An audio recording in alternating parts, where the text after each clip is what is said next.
Stand up on Spruce Knob and just feel the breeze. When they say almost heaven, it ain't no lie. West by God, let our hillbilly music be your lullaby. West by God, we're miners, legends, outlaws, and working class dogs. West by God, the reason the good Lord smiles. West by God. Hey, Mountaineer fans. Hey, welcome to this episode of Mountaineer Legends pregame podcast. I'm one of the hosts, Big Joe's, Brian Joswiak, and with me, of course, my man, Randy. Yeah. Randy Cottle in the house. No, it's just Cottle. It's like the word bottle, except with the C. I'll just mess around. I just mess around. I'm in a good mood today, you know. That's good. Well, you're smiling. Hell, man, you're always smiling. I needed that. I'm down here in Florida right now, and we're hooking up to do this episode going into the Okie State game here coming up this weekend, and that's right. It's been a wild week down here. Before I get into that, though, we got to thank who makes this happen. Exactly. Our folks at Little General, Greg Darby and his team, do such a wonderful job, and we thank them from the bottom of our heart, because without them, obviously we can't do what we're going to do. And of course, Trilogy Innovations, you guys, Randy, being part of this show, being a diehard Mountaineer from Elkins, West Virginia, brother. That's right, and baby. being part of this. Yeah. Hey, yeah. I can't thank you enough. And of course, Fat Boys Media for love keeping Fat the Boys glue. Media. That's the glue. Yeah. That's the glue, And now we have a new person to thank. Amos Steel Company is now providing us with our new intro music, which is pretty awesome. Yeah. They gave it the thumbs up. They gave it the thumbs up. West by God. Wait till you hear this song. These boys are from the southern part of the state, man, and I'm a groupie now, Randy. I'm a groupie. You groupie? I got to see them down there in St. Albans, and man, they thump. They're good, man. They're good. They're my kind of music, I'm a headbanger from back in the 80s. My business partner, Jason Ranson, his cousin Travis Ranson is in the band, and I actually had mentioned that to you, and you were like, "Oh, I love Amos Steel Company." So, it was really awesome of them to give us the thumbs up to let us do that. Heck yeah. But like you said, it's a great way to. That's a great intro, man. West by God. West by God, baby. I'm telling you. But hey.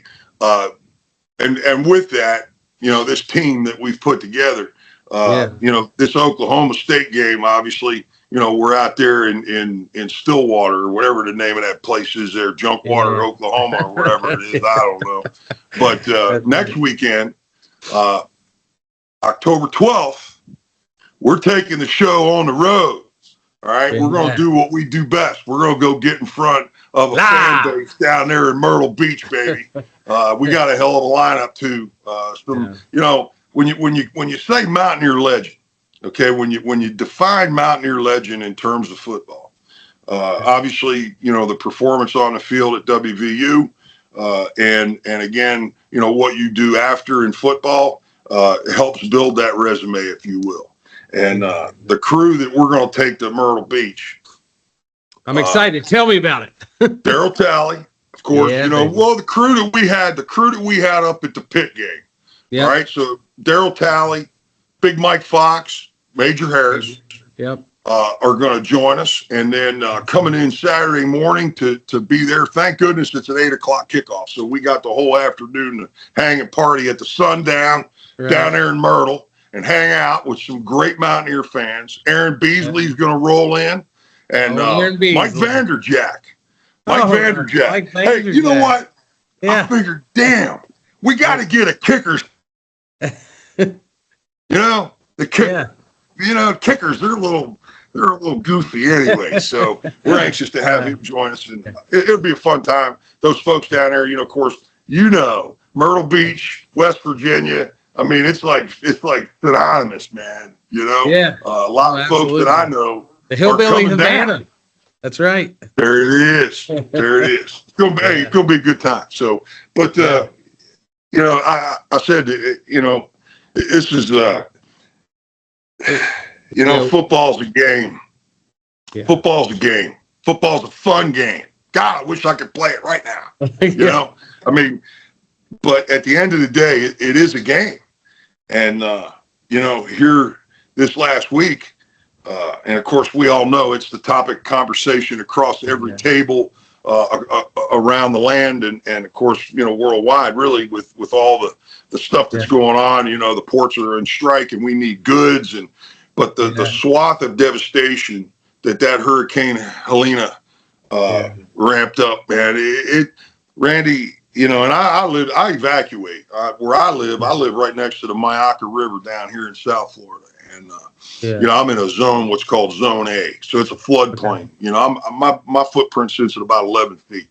And they were expecting, you know, 4 to 8 feet of storm surge. And, of course, that pushes up. We're lucky it didn't rain. It wasn't a real big rain event. Had it have been a rain event coupled with that storm surge, it would have been 10 times worse. But, dude, from Fort Myers all the way up through Pinellas County, Clearwater, up into what we call the Big Bend, Cedar Key, up in there. Yeah. It's unbelievable. It's just, and of course that thing, you know, through Georgia, South Carolina, North Carolina, Tennessee, you know, all of our thoughts and prayers are with all these folks. I told you in the just chit chat. You know, I go to the grocery store yesterday, and you know, I'm going and I pick my stuff up, and I'm going down the aisles, and you know, I got to the cash register, and I looked at the gal, and all of a sudden it was like it just kind of hit me, and I'm thinking, man, you know, here I'm fortunate. You know, I had some superficial damage in my structure, but nothing major. You know, gutter hanging off, whatever. I can fix that. But there's people, you know, they're desperate for just a drink of potable water, you know, getting something to eat. I mean, you know, it's just unbelievable. The only thing I will say, and the resiliency of the human spirit, you know, it's a damn shame that it takes some catastrophic event to pull people together. Because stuff like that is non-discriminate. It don't matter what side of the aisle you're on. It don't matter how much your income is. It don't matter what kind of car you drive. Yeah. Devastation. It's, you know, I saw a visual. You know, they got these portable tables, and you got people now sitting across from this table eating.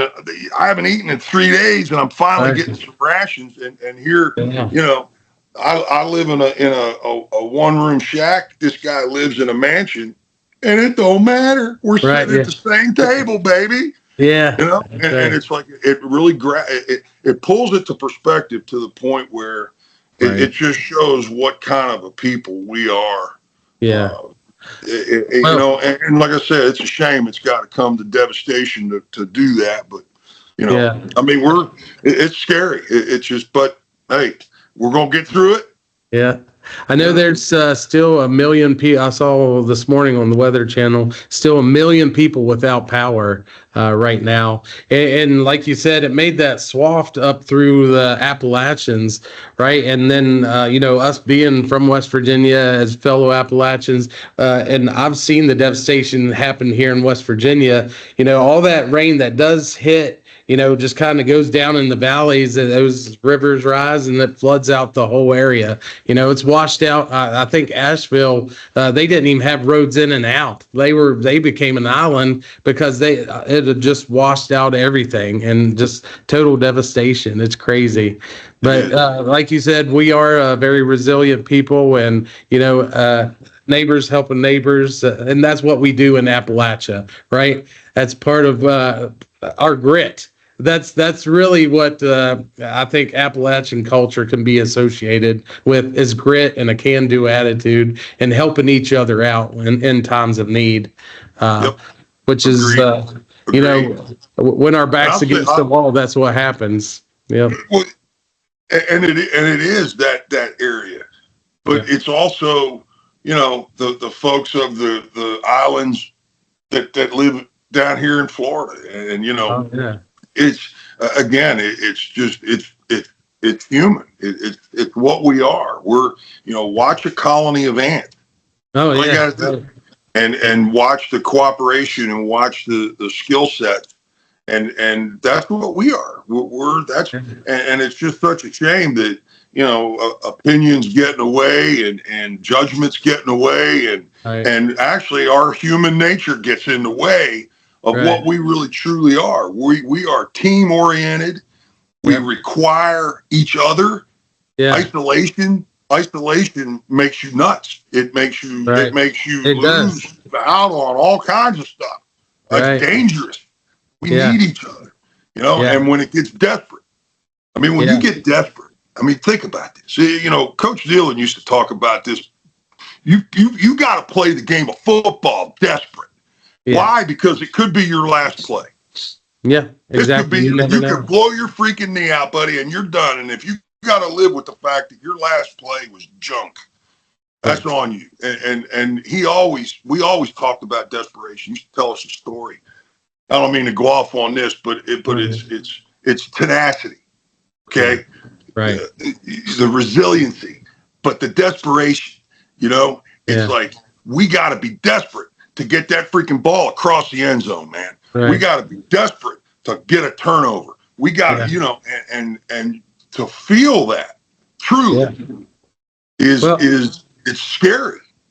Yeah, and I think that's actually a good transition into what happened at Kansas. You know, we talked about grit, we talked about desperation.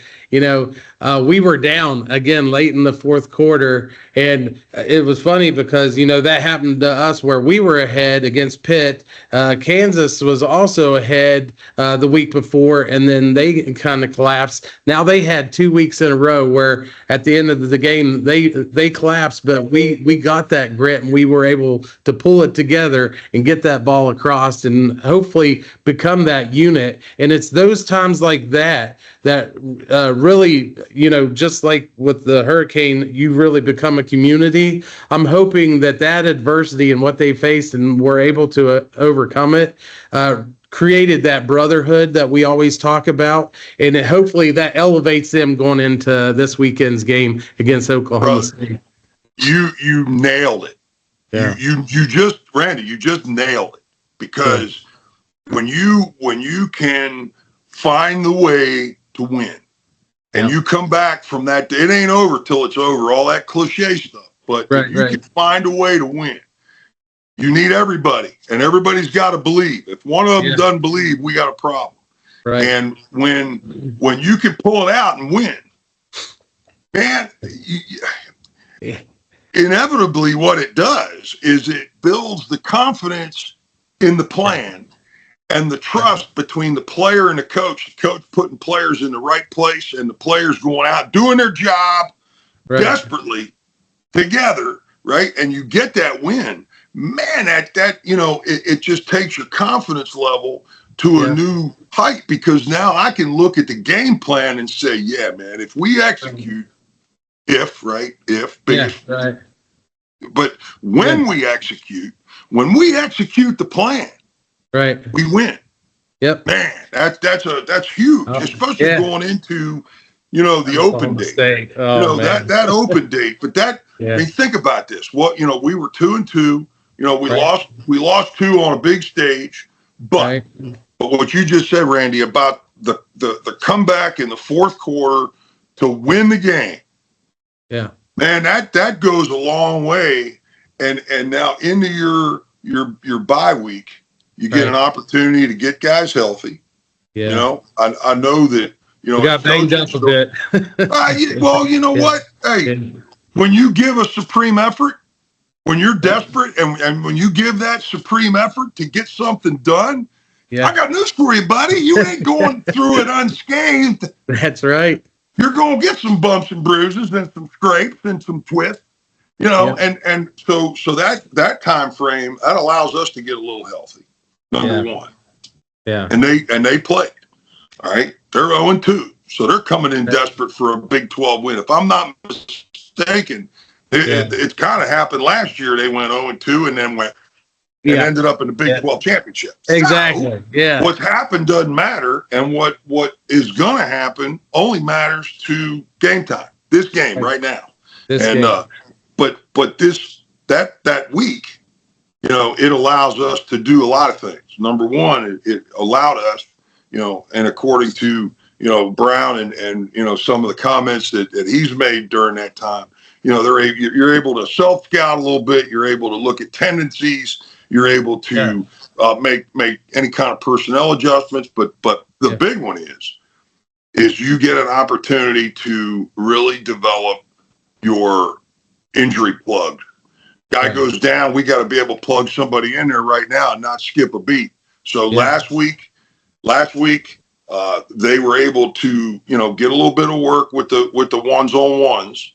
Right. Not a lot of bumping, not a lot of banging, but get the mental stuff and movement. And then they went in and the young guys scrimmaged. So the backup guys, the guys that aren't getting a lot of playing time, they had like 4 scrimmage days. So you're able to develop again that injury plug that becomes critical, especially in this run that we're fixing to go through is going to be treacherous. So we need depth, and we need guys that when they do step in, we're not the wheels are coming off the cart. So that was important. That right there might have been the most important piece of that off time. Well, and we actually talked about last week about the next man up, and they did make the adjustments. Like Leslie, they moved people around because look, if you're not getting the job done, we need to get somebody else in there and give them a shot, and that's exactly what they did, right? So it's good to see them making those adjustments and doing what it takes because their backs are against the wall right now too, and I guarantee they're feeling that pressure of, hey, we got to go in and perform every week. I know it's like you said, it's kind of cliche that what's your next biggest game, the one that we're preparing for, and you look week to week. If you can take care of the opponent week to week and know what you got to do and believe, like you said, in the system that they're trying to put you in those positions to make sure that you're in the most optimal position to win, and you start believing that and you are actually listening to them, good results will happen. Now, going in against Oklahoma State, that is going to be tough. We've had years where we surprisingly beat them, and then other years where they just whooped up on us, right? Now, tough place to play. Yeah, it is a tough place to play. First real road trip. Pittsburgh, is up there, Right, yeah, this is really our first road trip, flying and going through that procedure. So there'll be a lot of distractions going into this game. Yeah. And that's a rough environment, man. They love their football out there. Okay. Oh yeah, the Pope. Gundy's been there 100 yeyears? Yeah, I know. His staff. He's like, I'm 40, and now he's like, I'm 60, right? Like, he's, hell, he's been there most of his coaching career. Yeah, and, absolutely. Yeah, I think he went in like 2005, maybe as a head coach. He'd been there a long time. Yeah, because remember whenever they were picking on that quarterback, and he's like, "You pick on me, I'm a man, I'm 40," and hard to believe that's already been almost 20 years ago, right?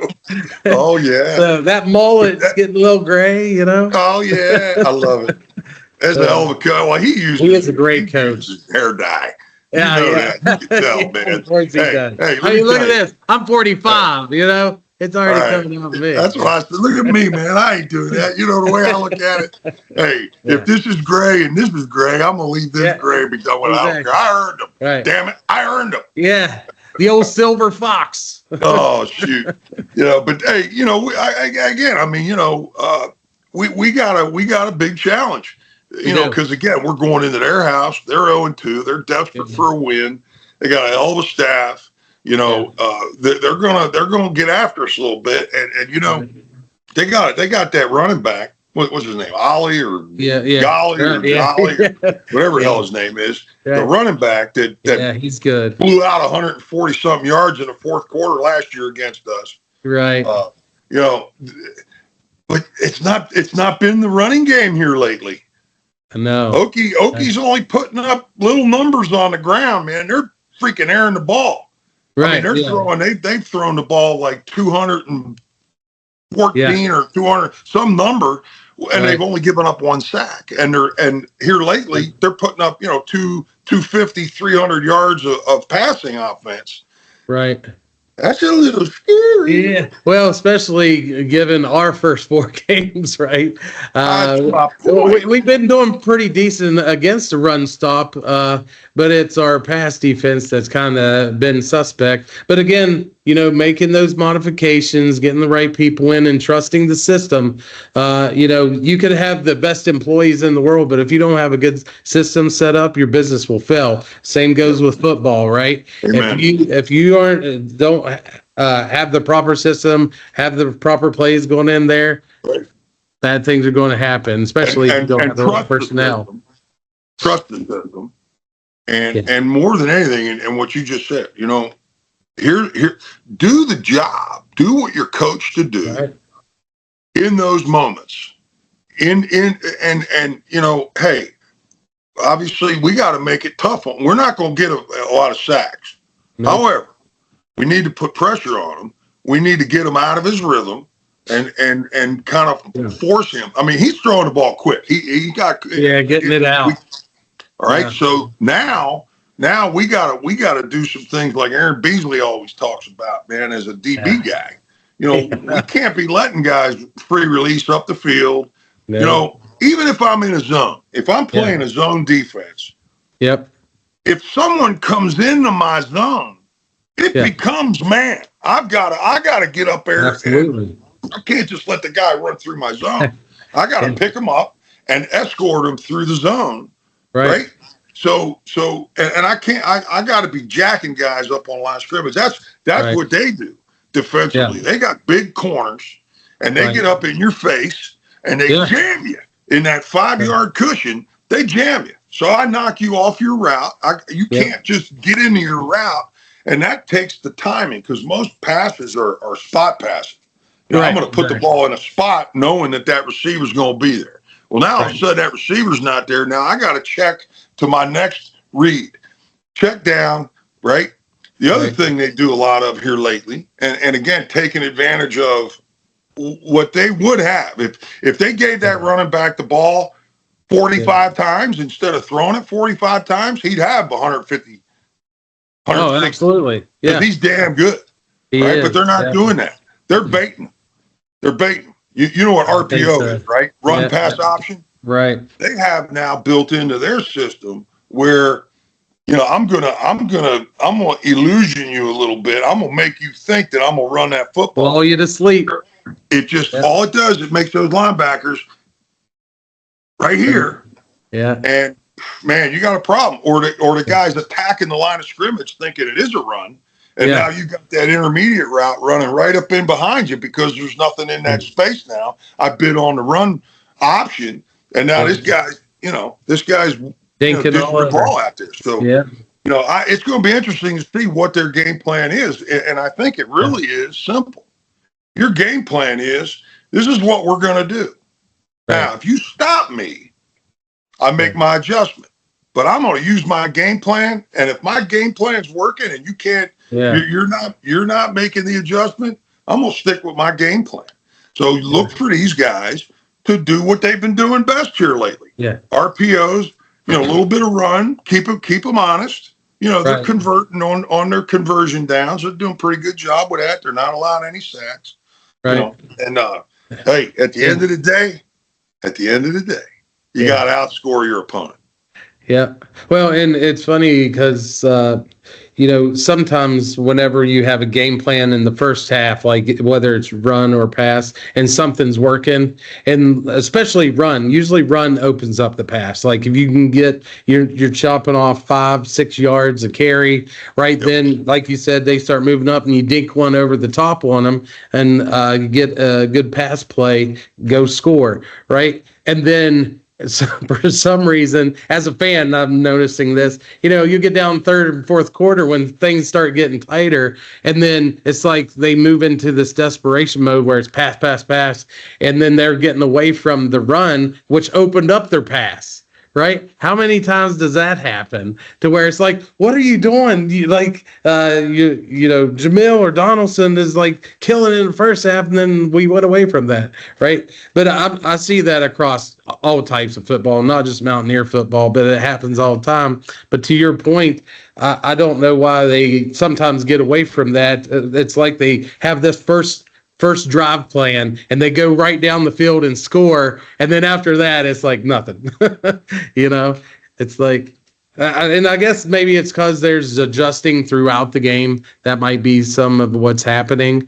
I don't know. As a fan, not being in there like you are, and just seeing what's happening, I'm sure on the sidelines they're just screaming about, "Don't let him behind you," or "You're doing this or doing that." So it's those micro adjustments throughout the game. But micro adjustments, good. That's because it is. It's with the technology that's available now on the sideline. These guys are able to. They're on their iPads. Hell yeah, man. You got almost, well, that's what replay is. You see those guys after a play looking up they're not looking up in the stands. They're looking up at the replay. They want to see what they did within that replay. So it's almost instantaneous feedback. Right. You know what I mean? So the adjustments, I love that term, micro adjustments that are being made.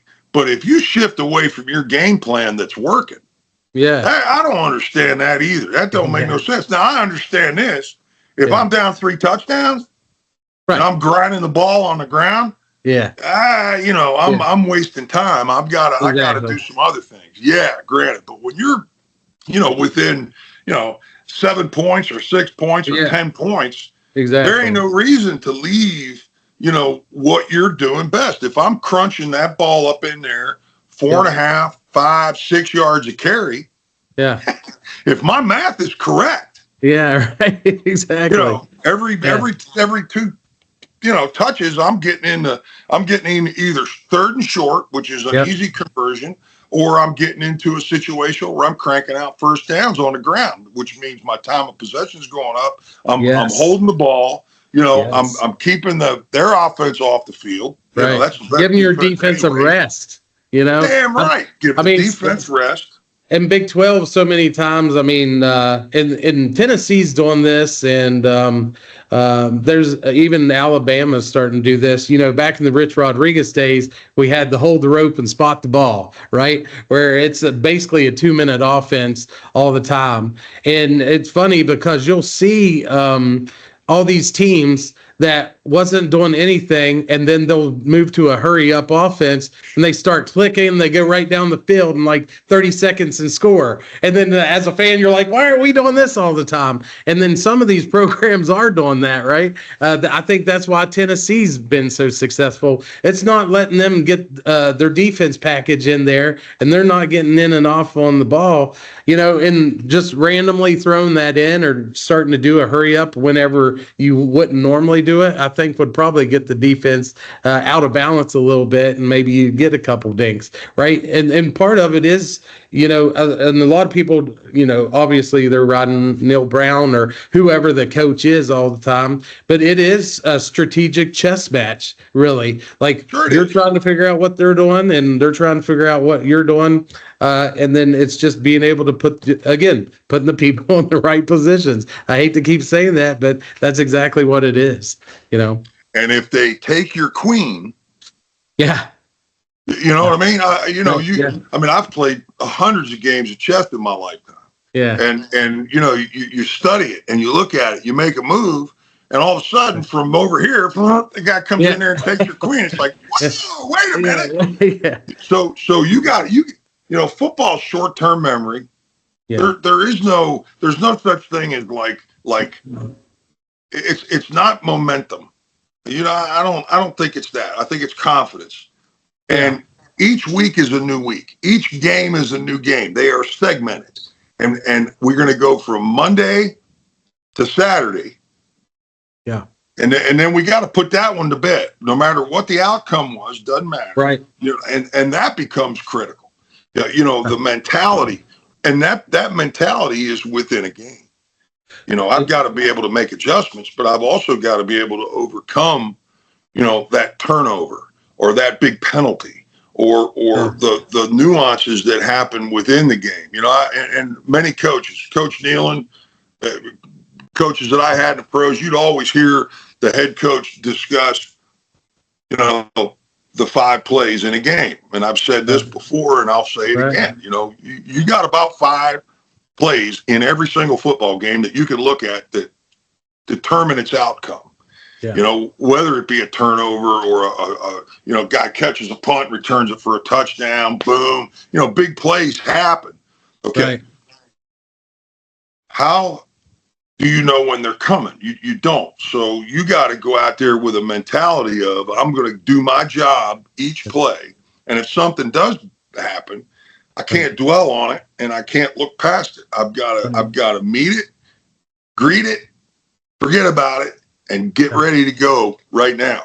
And to your point about the hurry up stuff, when you go into that kind of mode, there ain't a whole lot of time to make any adjustments. You don't run your whole playbook. You got maybe a few choices in there that you'll sprinkle into that Rodriguez, he called it Indy. Like Indy.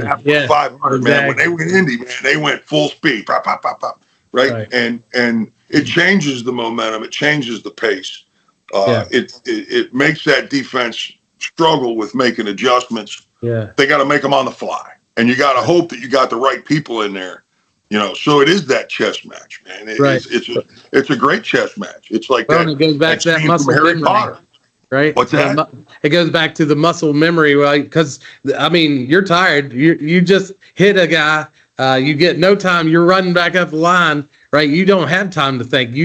It's what you've practiced over and over and over. Amen. And that's what they do. They practice the 2-minute drill a lot, right? I think that's probably why they do end up scoring so much whenever that's enacted, because they're like, all right, 2-minute drill, and then you don't have time to think and kind of see what's going on around you because you're in the moment. In the moment. Yeah. You're just thinking, I got to be in line. I got to do this. I got to do this, So it's just interesting to watch these kind of things as, you always hear, oh, the NFL's rigged and this and that, but it's probably a lot of the practice that's happening throughout the week for that, because how many times at the end of the game, especially people that are betting, they're like, well, that touchdown didn't mean anything to this game, but to everybody watching it might have, right? To where all of a sudden this team that hadn't scored the whole time marches right down the scores. So it's just, yeah. You know what? There's a lot of money that's involved in gambling. Obviously, we all know that. Right. To say a game's rigged, I don't think so, man. Right. I don't think in this day and age, in this world, I don't know, man. I don't go there. Yeah. Sometimes you question referees. Everybody talks about the officiating and stuff like that. Where do you want that to go, folks? I mean, seriously, exactly. Where do you want this to go? Are you gonna, or do you want to take the human element out of it? And see, we as fans, those guys are down there at eye level watching this action, and these guys are huge men moving in great. And if there's a lot going on down there. Okay, so now we as a fan, what do we get? We get 15,000 camera angles. Yeah, exactly. We get 45 reruns. Playbacks. We're we're like, well, how did he miss that? Well, you know what? He missed it because he didn't see it. Right. Okay. His brain, my eye goes to my brain, and by the time it goes to my flag, it's like 0.4 of a second, dude. That's the way it works. So okay, so what do you want? What do you want, folks? You want AI to take over? Right. Because if AI takes over, it's going to take 3 days to finish a football game because there's a penalty on every freaking play. Yeah, exactly. You can call holding on every play. You can call something on every football play. Trust me. It is what it is. So what's the answer? Yeah. What's the answer? Well, and that's the other thing. You as a football player, and even playing for Kansas City, I guarantee, whenever it was 2nd and 15, you weren't looking up at the score thinking, oh, wow, we're covering the spread. Never ever had that probably ever went through your mind, right? I never Never. looked at the scoreboard Yeah. because Don Nealon Yeah. would preach to us the Yeah. formula. 80 slugs, your best effort. Never look at the scoreboard. You don't worry about this. You let me worry about the scoreboard. I'll handle the scoreboard. Yeah. You handle your job, and the Right. scoreboard takes care of itself. Yeah. And I kid you not, I didn't care what the score was until it was over. Right. And that was everywhere. That that's just the way I took to the game. And you get all tied up into that, and you look up there and you're down 2 touchdowns and there's only 6 minutes left. You start to That mental. humanly question whether, can we really do this? And as soon as you got one knucklehead doing that, we're done, because that's the weak link in the chain, and that's the dude that's going to go out there and get burned on a deep cut, Yeah. or go miss a tackle or miss a block or whatever. And man, that's huge. Again, last week against Kansas, there it is. Because what did they do? They nutted up, and they freaking found a way to win. Right. They could have easily went, we're down. It feels like Pitt. Oh, God, we're going to lose. But they didn't do that. Right. And it gives me chills because, again, Neil Brown and his coaching staff haven't made a tackle or a block since they've been here. It's the players. And the players got to figure it out. The players got to get in the locker room. The players got to work hard during the week. All right, yeah, we're not beating each other up. But, damn it, if I don't give you 110% look, I got a problem then on Saturday. Right? When Mike Fox lined up against me my senior year as a freshman, that some bitch, every single play, Randy, it was full go. But you know what? I couldn't wait till Saturday. Yeah. Because I'd get in on Saturday, bro, and it was like, I'm like, dude, are you kidding me? They wasted a scholarship on you? Get out of my way. Because I battled a great player all week long. And if we can do that and create that mentality, which I think we're getting closer. All right, we're getting closer. And then players, I saw a lot of energy on their sideline, and that was after that freaking rain delay. I mean, that was 2 hours delay that we had to endure. So for them to stay in that moment, to be able to come and finish it, man, that's a big step for those players' confidence levels as we get into this meat and potatoes of the Big 12. Yeah. So I'm excited, man. I think it's going to be a good show. I think it'll be a hell of a game. I really do. Yeah. And we'll Hosea Trotter, he's whenever you're just talking to him outside of football, right? He's a pretty quiet guy, very humble guy. Yeah. But he was in there getting them fired up, and I love to see that. Like, he was in there because we talked about that last week. They needed to have the guys like that on defense. Or who's the leader? Who's the leader? Who's the leader? Yeah. Who's the vocal leader? Who's the one that's going to get your eye and say, right? And that, that kid's good. Yeah, he comes from the lineup. Sacks, right? So hopefully defensively, we could do some things to disrupt this quarterback. We talked about that, man. If we could put together, some scheming and get guys loose and get them up into that guy, and then you got to contain him because he's got good wheels. He's got good numbers with his feet too. So you got to be able to contain that. But I think the big one's going to be that run pass option stuff. They're going to test us early. We've been exposed. We were a little better last week. What we give up 180 yards of offense, right? So we did a better job last week. Yeah. Right.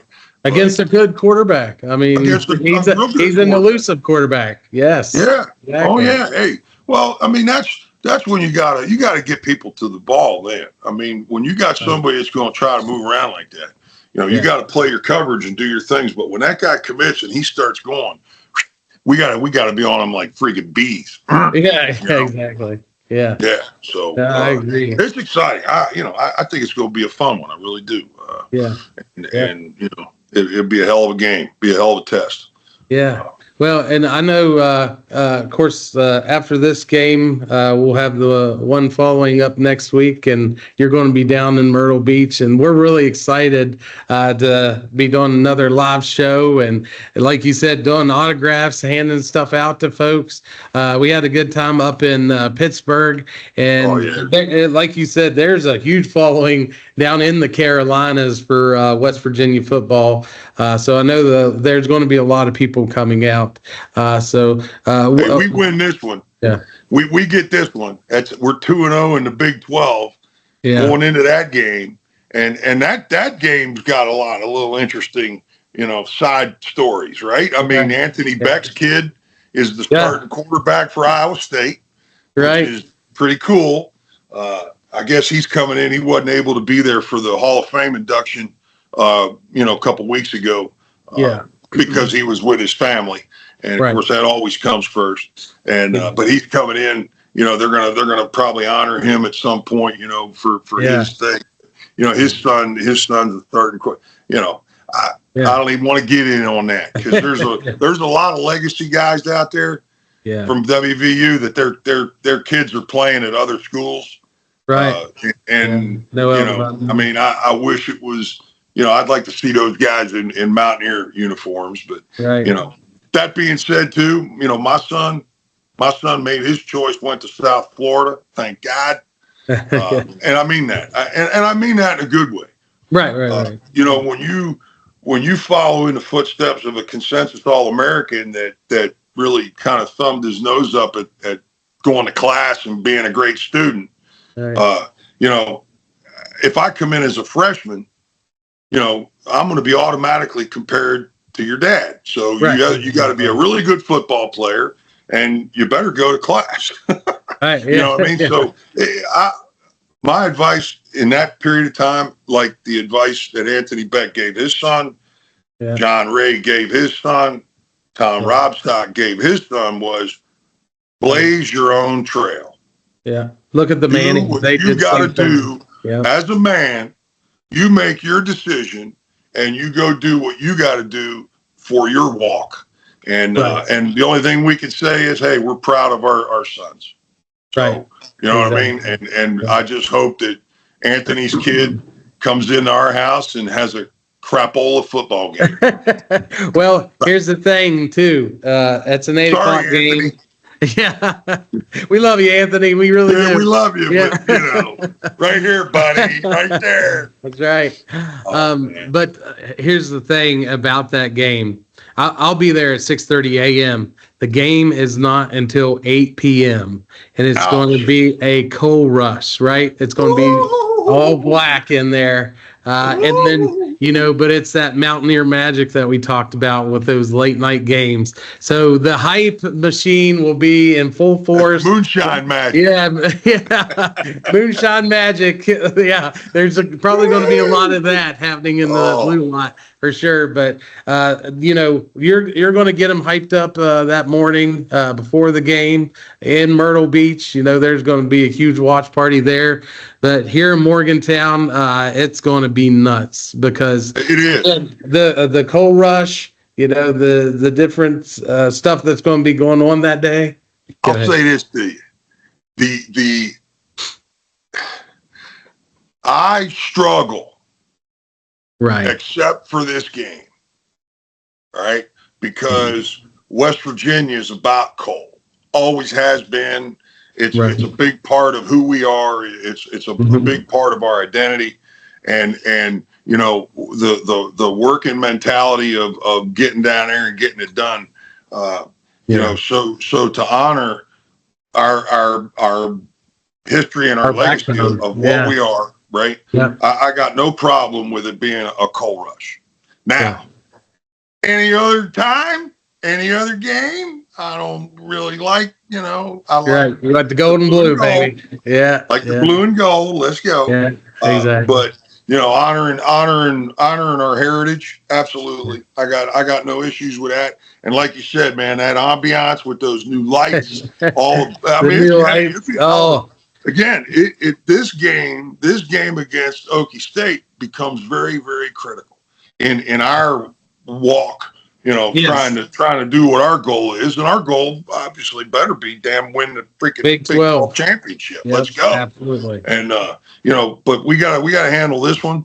This one's gonna be a challenge. And like you said, It man, is. Myrtle Beach, got to thank Little General for making it happen. Trilogy, you guys for making that happen. We're gonna take the show on the road. Be down there hanging out at the Sundown. Yeah. Oh, buddy, let me tell you, hey, they treat us really well, and there'll be a couple of hundred people, and we just, and again, that's an 8 o'clock game, right? So we're gonna get there like 3 o'clock in the afternoon. We'll kick we'll go live about 5:30, roll up to about 7:30, and then we'll hang out with them folks there and watch the game, and hopefully that'd be pretty cool, man. Be freaking 3-0 in the Big 12. Hey. And then beat Iowa. Oh, buddy, it's gonna be interesting. Yeah, that would change a lot of minds if we're able to pull that off. Like you said,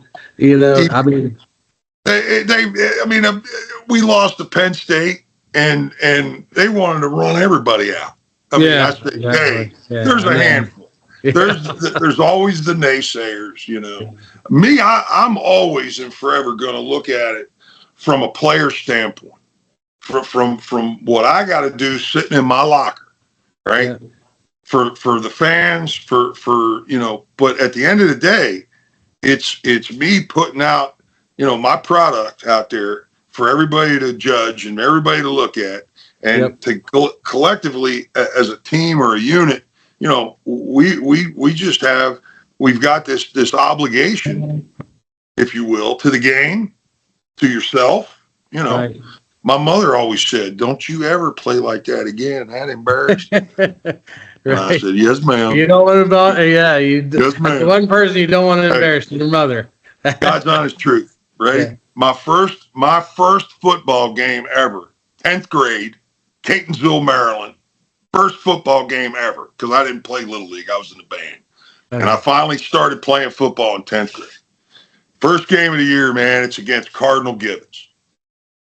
Now, my mother was against me playing football for so long, and finally, it happened. Go ahead, son. You're in high school, So I go out, and before the game, her advice to me is, now don't you go out there and get hurt, Brian, and don't you go out there and hurt anyone. Have fun, okay? Have fun. So I go out there. I got my ass kicked. I didn't know what this football was. Just a big kid out there, man. Everything's flying around, and I got my butt handed to me. I think we lost that game like 42-0. I mean, it was just terrible. So I'm coming off the field. Who meets me at the gate? My mother. Yeah. And my mother has a look on her face. My dad's standing in the background like this. He's like, my mother gets up in my face and she says, "Boy, you ever go out there and play like that again, and you stink up the joint like that again, you ain't playing this game no more. You play this game, you better go out there and kick somebody's ass." And I went, "Yes, ma'am. I got my mom's permission." Yeah, exactly. And from then on, man, I fell in love with the contact. She gave me permission to let my animal out. Yeah. And Randy, I let my animal out. It's so funny that you said that. My son's playing Pop Warner football right now. He's in the Pee Wee League, and he was talking about getting by a guy, and every time the guy was grabbing the back of his jersey because he was the nose tackle, he was shooting the gap, and then the guy was grabbing him like that, and he goes, "I told the guy, hey, please stop grabbing me." And he goes, and I told him, please. And my son's 9 years old. And he goes, "The guy told me to shut up." I said, "Logan, this is tackle football. You don't have to be nice in this, right? Your job is get that quarterback at all costs, right? If someone grabs a hold of you, swim move, you knock their arms away from you. You put your hands on them." Like I gave him that speech, and you should have saw the little grin that he got on his mouth because Dad just gave him permission to unleash his animal. So now the game is on. Yep. It's okay. And guess what? Okay. People will cheer you on to do that. people will actually buy tickets to come see you do that. Okay. Right. That's the special part of that gladiator game, that game of land acquisition. Okay. Land that game of inches that you and I talk about, the game of inches, right? Yeah. And it's 11 guys on this side of the line against 11 guys on that side of the line. Yeah. And we got to move a football across the plane. What the heck, man? Are you kidding me? And in order to do that, what a great sport, you know. We're gonna get in a street fight. We're gonna battle, man. We're gonna physically beat on each other to make this happen. What? Yeah. There ain't no other game like that on the face of the planet, and that's why only a handful of people play. Yeah. When you look at how many people actually play, right? Ain't many. Very good skill. Yeah. Ain't many, because you gotta be tough. You got to be able to get out of yourself. You got to get out of that comfort zone. You got to let the animal out. You know, you got to be able to go places that, you know, I mean, if I'm walking in Walmart and I run up and jack some guy, I'm probably going to jail. You know what I mean? Yeah. But on a football field, you know, you got people standing on their feet going, I love that, man. That's good stuff. Wow. Love it. No other place can you do that, right? No, sir. Not legally. Not legally. Not legally. Not legally. Yeah. Well, hey, man, I enjoyed chatting with you. Yeah, absolutely. You know, it was fun being up there doing our last one together in the Trilogy studio up there in Morgantown. Yeah. But hey, it's good to see you, and you know, I hope we can get together here soon and talk about this again and say, wow, we were right. Yeah, we'll probably be putting out a new podcast next Friday. Of course, this podcast will be for this Friday, and then next Friday we'll have another one ready to go. Actually, no, we're going to be doing it live. Never mind. We'll be live. We're going to be live. I'm sorry. Live from the Sundown in Myrtle Beach, baby, with some Mountaineer fans. And you know, hey, we're going to take Little General with us. I got a bunch of these mugs that we use. This is look at this. Look, signed by Don Nealon and Big Jones. Yeah, buddy, we're gonna go down there and we're gonna have a good time. And you know, hey, we thank Little General and Trilogy and Fat Boys Media for making the Mountaineer Legends pregame podcast possible. We're making it happen. Making it happen. Stay tuned for an important message here from Big Joe's and Little General. All right. Hey, Big Joe's here. When I'm in West Virginia doing my traveling and having some fun and visiting some folks, man, I stop at Little General. For all my needs, fuel, convenience, it's the quick stop that you need to take. And down here in St. Albans, look over here, man, they even got a Dunkin' Donut. So, hey, when you're out there, man, support them. They support their communities all around the state of West Virginia. Hey, thanks, Little General. Outstanding job.